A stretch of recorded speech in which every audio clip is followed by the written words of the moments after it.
सृष्टि बचपन से ही दिखने में सुंदर नहीं थी, लेकिन अमीर बाप की बेटी सृष्टि पर उसकी माँ जान छिड़कती।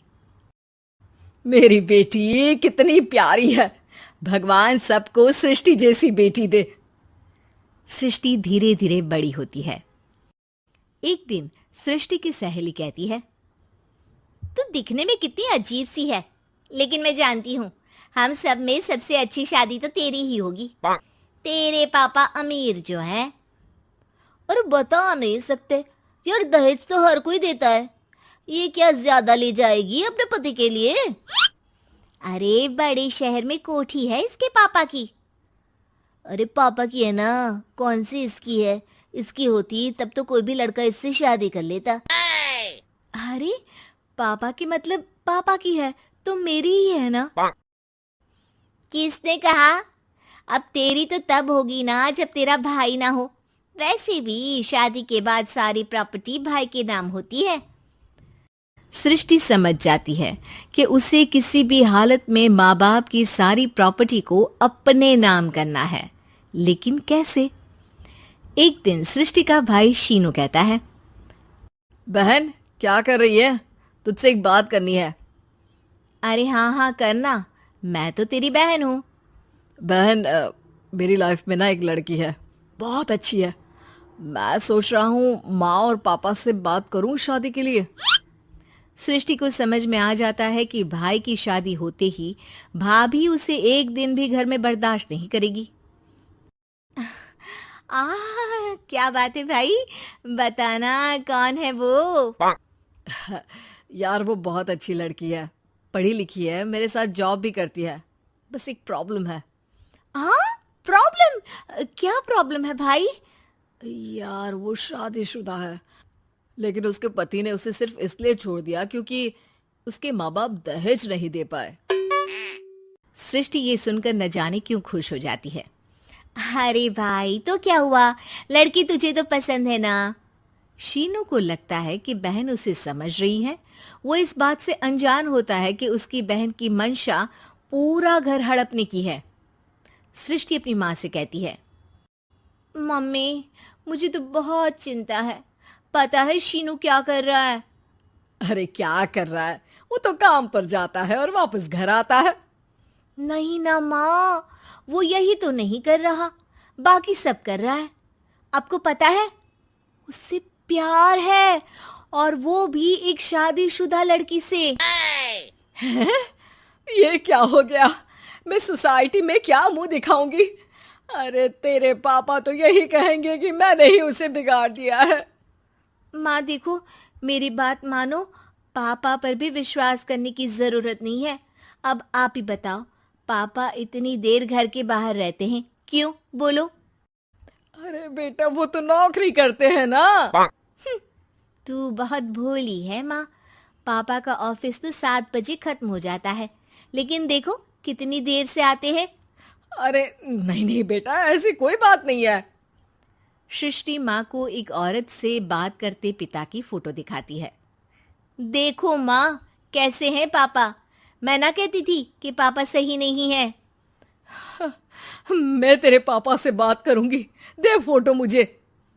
ओ माँ, वो तो डिलीट हो गई। लेकिन चल, तूने तो देख लिया ना। पापा से बाद में बात कर लेना, और हाँ, मेरा नाम बिल्कुल मत लेना। हाँ माँ। अब क्या था, सृष्टि के माँ और पिता के बीच झगड़ा होना शुरू हो जाता है। सृष्टि के मन में क्या चल रहा था कोई नहीं जानता था।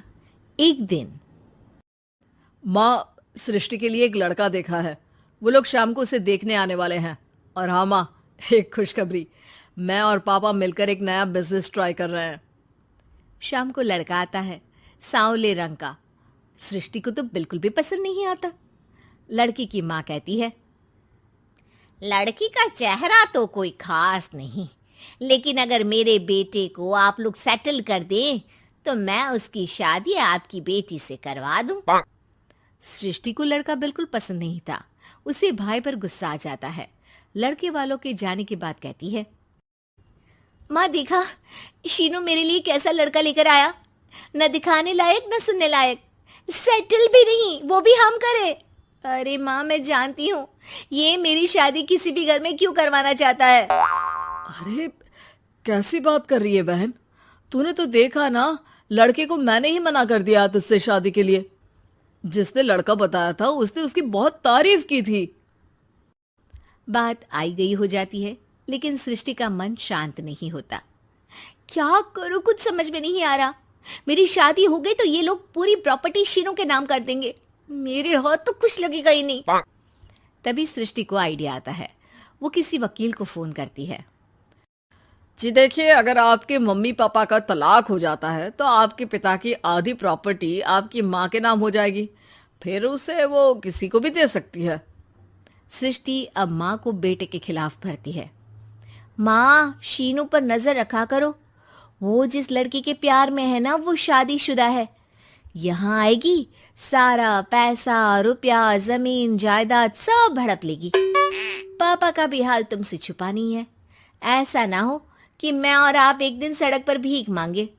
हे भगवान, मैं तो जीते जी मर जाऊंगी अगर ऐसा हो गया तो। ऐसा हो गया नहीं माँ, ऐसा ही होगा। अभी समय है, आगे का सोच लो। मैं तो कहती हूँ पापा से आधी प्रॉपर्टी लेकर अलग हो जाओ। पापा की आधी प्रॉपर्टी भी हम लोगों को अगर मिल जाती है ना तो अगले 7 जन्म सफल समझो। बेचारी माँ बेटी के कहने पर पति से तलाक लेकर अलग हो जाती है। सृष्टि अब पैसों से गाड़ी और अपने दूसरे महंगे शौक पूरे करने लगी। उसके दोस्त भी उसके पैसे इस्तेमाल करते। सृष्टि, कल तुम कहाँ थी? मैं सारा दिन घर पर अकेली थी। तो मैं क्या करूं? मैंने ठेका तो नहीं लिया है ना तुम्हें संभालने का।